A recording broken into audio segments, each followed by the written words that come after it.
Hey YouTube, coming at you again with another one of these more hushed casts. I don't plan to make this too regular, but shame on me for recording after midnight. The question I have though before we introduce these players is, do you guys know where Captain Hook purchased his hook? It was at a secondhand store. Spawning here to the top left side of the map, we have the red Zerg player, it's Reynor. And his opponent at the bottom right, going to be the blue Protoss creator.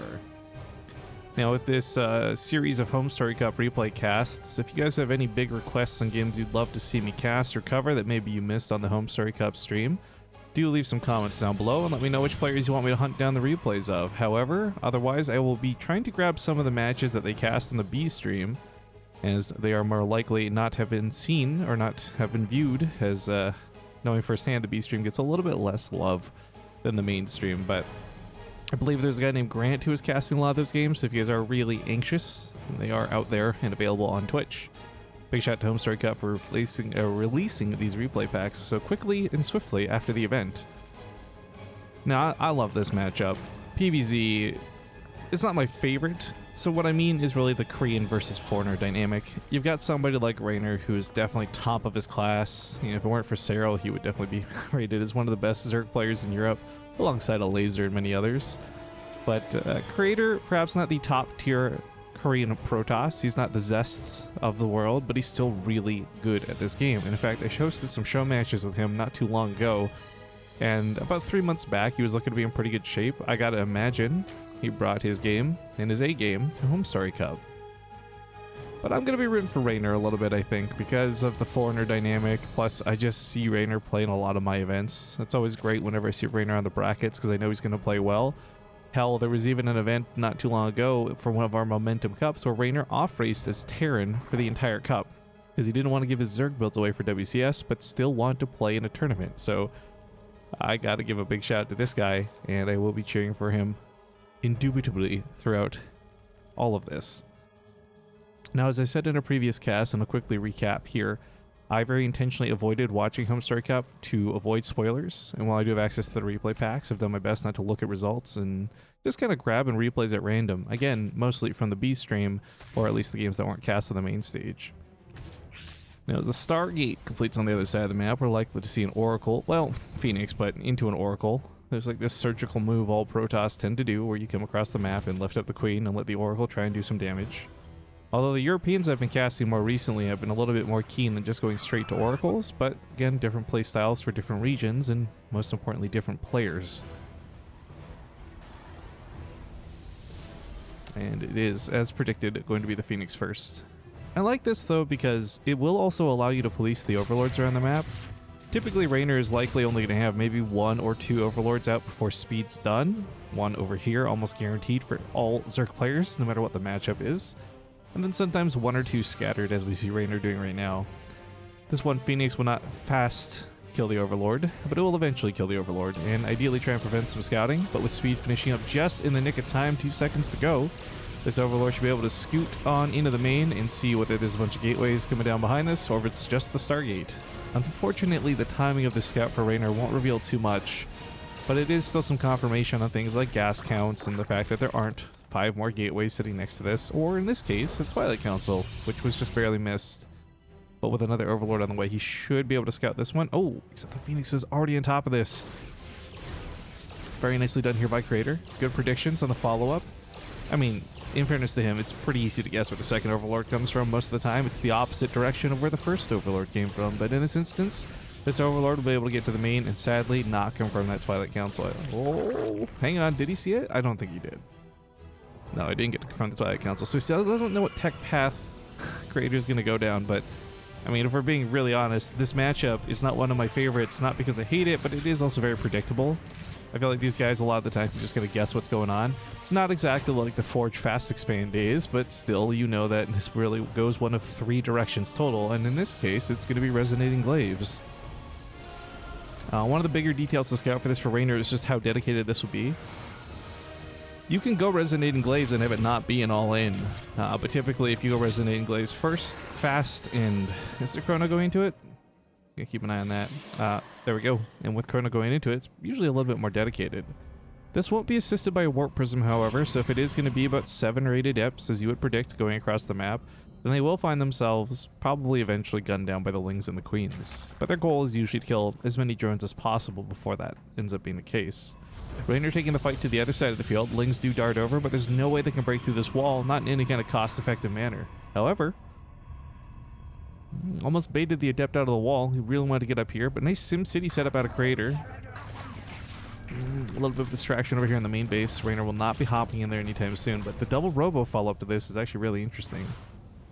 For a long time, there really was this meta in the matchup where I think Korea and Zest pretty much set the standard, double Stargate into double robo. Clearly, double Stargate's not the weapon of choice anymore, but the double robo follow-up is still very strong. This is going to be following up the Adepts too, so hopefully this won't leave Crater super all in. A lot of the time, you see this attack go off, the Adepts go across the field, they kill 15 drones, they get cleaned up, the Zerg player counterattacks and wins. But in this case, because the Roaches will eventually be facing not just 1, but 2 Immortals worth of production, I don't know if they'll get that automatic win for the counter. Either way, the first step for this game is, of course, Reynor defending against these Adepts. Right now, the Roaches have not quite popped. This feels a little bit bad as the drones are pulled away. The Queens are going to get on top of these Adepts as quick as they can, but, I mean, even with the damage and the range that the Queens have, chasing these Adepts down will not be easy. Roaches trying to predict the transfer, so they do head up over to the main, leaving the Queens down at the natural base. 14 drones go down, 15, 16. Oh, I was so close to calling it with 15 guys. But yeah, 17 or so drones have died. A few more I'm sure are going to go down before this is fully cleaned up, but it's nearly at the point where it's cleaned up. Recall goes off to try and save the last 2 Adepts and salvage what he can. So 2 Adepts get back home, and normally, and again, normal circumstances, this is maybe even game over. However, for Crater, he's got 2 Immortals, and 2 more, and they're transition. So I don't think that Reynor can pull this off the way you would like to conventionally. However, at the same time, he does have a large amount of drones and doesn't need to all in. It's just oftentimes the preference and choice of the Zerg player because you know you killed a lot of the army units. So as he takes a casual stroll across the map with the Roaches, he has sadly been revelated, or had revelation cast upon him, so Crater can see these Roaches in their entirety. I think any player playing against Zerg will tell you one of the most frustrating things is just trying to predict which angle of attack they come from. Oftentimes, you know, they attack from the south and from the top simultaneously. 2 Adepts get over here. Gonna be able to push away the drones. I mean, at the very least, it's denying mining, which you'll see a huge spike for here on the income graph. Oh, you will in a second. We'll go back to that. More pressure here from the right side. Ravagers now finishing up too. Real Phoenix, but not a Warp Prism in the main base. Warp Prism, I think, is going to be out here on the front lines if and when it comes into play. Actually, funny enough, still only the 1? Oh, it's back at home. Okay. And as you can see the blips in the income when Reynor's got to pull drones off mining like that. These disruptors could be big. To be really honest with you guys watching, it's super hard to stay calm and quiet like this, especially when there's a lot of action going on and I just want to start screaming, hooting, and hollering, but noise complaints.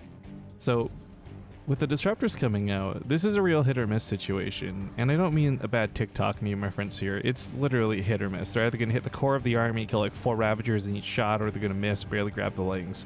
Either way, the disruptors will force Reynor to move, and he won't be able to just take a regular fight the way he'd like to. However, one of the strengths I'd really like to highlight for Reynor in his gameplay is he's quite good at his micro and his management of his units. I guess you could call it micromanagement. That was such a lame joke. Don't care. But this is kind of a cool way to combat this. Swarm Host, and definitively on purpose Swarm Host, not the accidental oops I built a Swarm Host Swarm Hosts. I like this because the free units will allow him to take bad fights if he needs to against the disruptors. And the Swarm Host can stay relatively safely out of range. So this transition will not be scouted immediately out of Crater, but I think this might catch him a little off guard. While the disruptors have the AoE potential to kill the Locusts, things like Colossus and Storms are a lot more reliable in that sort of composition and in that kind of situation. So it'll be really interesting to see how these engagements go. Either way, both players are posturing in the middle of the map. Revelation grabbing some of the creep tumors. Reynor knowing exactly where that is because of the attacks. He has those swarmers, but I believe 11, excuse me, a bit more than I anticipated. These 7 disruptors could take on the Roaches and the Ravagers. There's no question about it, especially with the Queens in the mix. But I really think these Swarm Hosts throw a huge wrench in his plans. And he's going to force some very awkward engagements. He does go for the all or nothing swarm host though, so it doesn't stagger the waves, meaning that Creator could just walk away from this. There's really no reason for him to commit to this attack. Disruptor Ball does get a good shot, takes out a lot of those locusts. Link's not going to hop on in too. Disruptor looking for another shot, not so good. Corrosive Bowels then on the Immortals. We see some very interesting trades here, but ultimately Creator's actually getting the upper hand.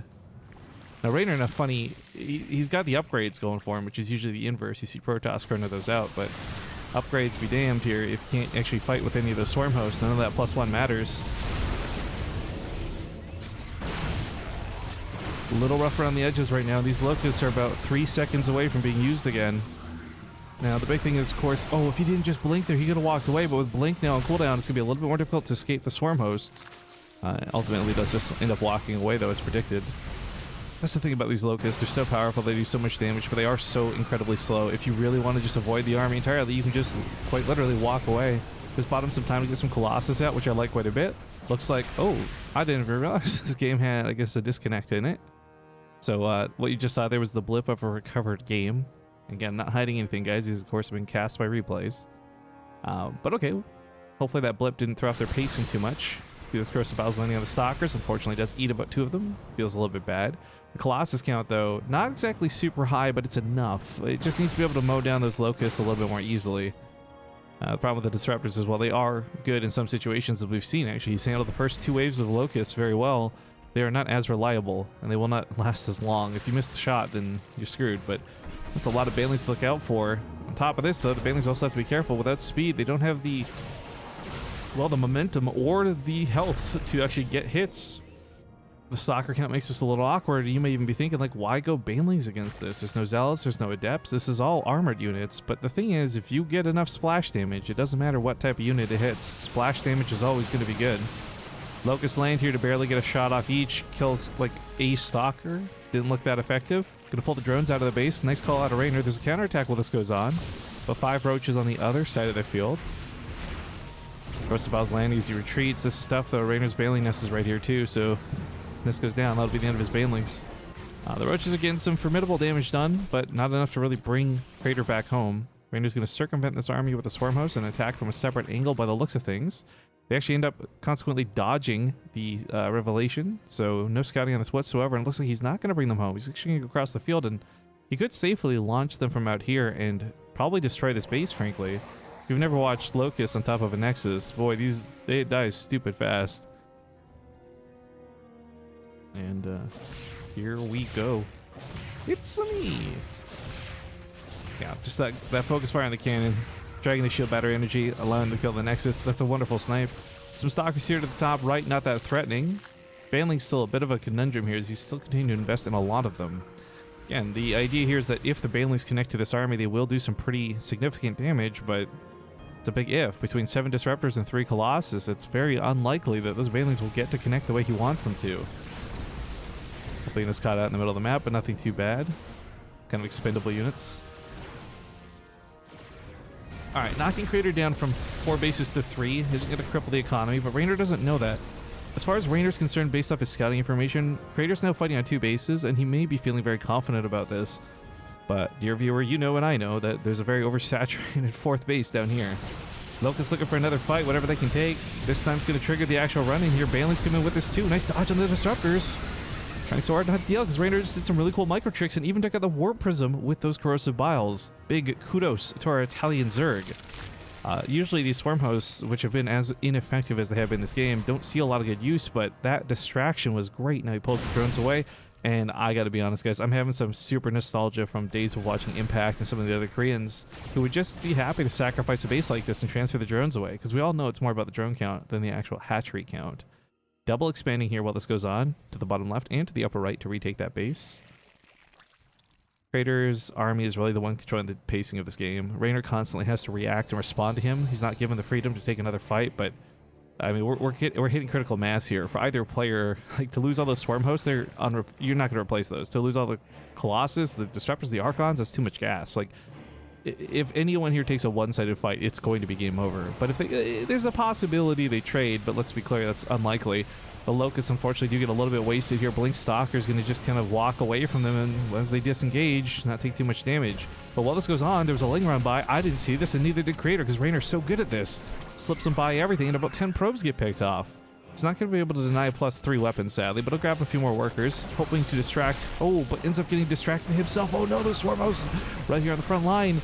Archon's getting on top, and Spanley's crashing from the right side. Uh-oh, there's those force fields. Disruptors don't hit their shots. A little bit of panic. Corrosive Bows land on top of everything, but Reynor's army supply is dissipating quickly, and it doesn't appear that he's going to win this game. GG Creator.